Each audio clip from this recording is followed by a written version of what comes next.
अस्सलामुअलैकुम नाज़रीन, आप देख रहे हैं निसार वतन NW न्यूज़ HD और मैं हूं आपकी होस्ट नाज। और अब चलते हैं आज की अहम खबरों की तरफ।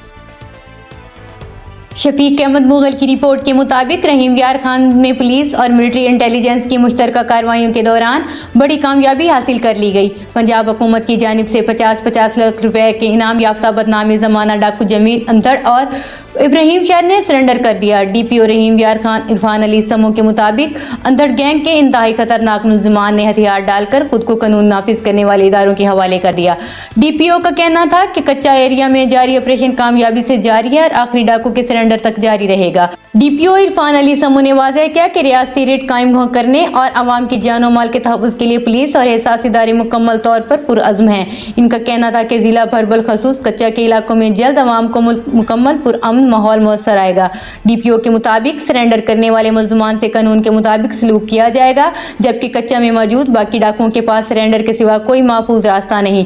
उन्होंने मजीद कहा कि कच्चे में जारी ऑपरेशन मंतकी अंजाम तक पहुँचाया जाएगा।